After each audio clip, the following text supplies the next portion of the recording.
Assalamualaikum po sa inyong lahat, o sa wikang Tagalog po ay sumainyo pong lahat ang kapayapaan.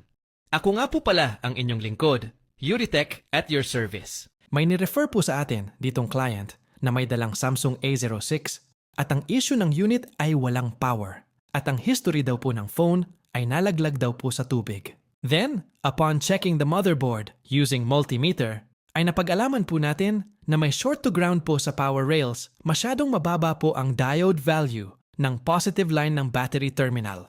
Kaya posibleng connected po directly sa VBAT line ang shorted na component. And since water damage po itong unit ay wala po tayong idea kung saan po exactly ang location ng shorted component, kaya gagamit po tayo ng thermal camera upang makakuha po tayo ng kahit konting impormasyon para magkaroon po tayo ng starting point sa ating ginagawang diagnosis. At dahil po sa tulong ng thermal camera, ay may nakita po tayong hindi pangkaraniwang init sa motherboard nang salpakan po natin ito ng charging cable. At base po sa ating schematic diagram, ay ang piyesang malapit o nasa vicinity ng umiinit na area ay ang piyesang konektado sa signal. At dahil may metal cover po ang mga piyesang malapit sa heating area, ay minabuti ko pong i-double check ito by using voltage injecting to make sure na tama po ang babakbakin natin. Nababalutan po kasi ng metal cover ang component na posibleng dahilan kung bakit shorted ang motherboard.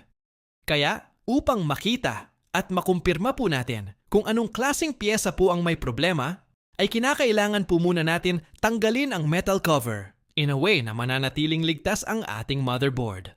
Maraming paraan po ang pagtatanggal ng metal cover ng mga motherboard at ang pinakamabilis na paraan ay ang paggamit ng hot air blower.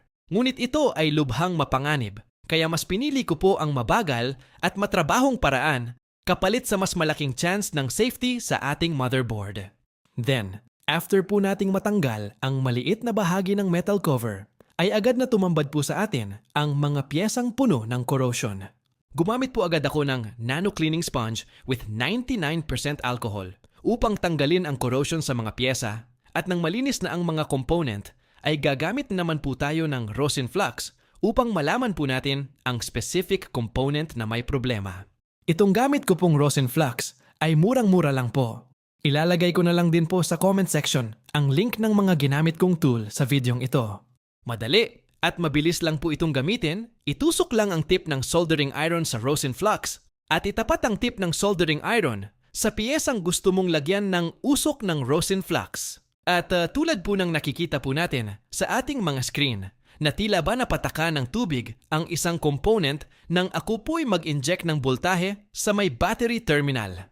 Ang usok o residue po kasi ng Rosin Flux ay very sensitive po sa init. Kaya nung uminit po ang isang capacitor, ay agad pong na-liquidize ang Rosin Flux. Hudyat na finally ay nakita't nahanap na po natin ang salarin kung bakit hindi umaandar ang telepono.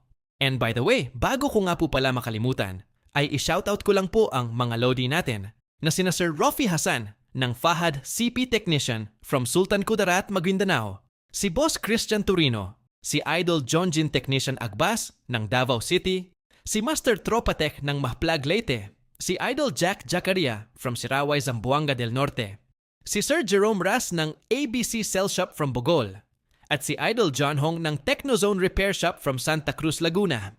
Shoutout din po kay Boss Kentech Ken Lothcell Repair Shop, ang pinakapoging technician ng Lupon Davao Oriental, kay Boss Francis Magalona ng Mindoro KNZ Cellphone Repair Shop at Kentech Repair Shop from Occidental Mindoro, kay Idol Roland de Guzman from Siargao Island ng Surigao del Norte, kay Idol Alex Orilos Carillo Dems Cellphone Repair Shop from Pagadian City, at kay Lods Junmart Lacerna from Pintuyan, Southern Leyte.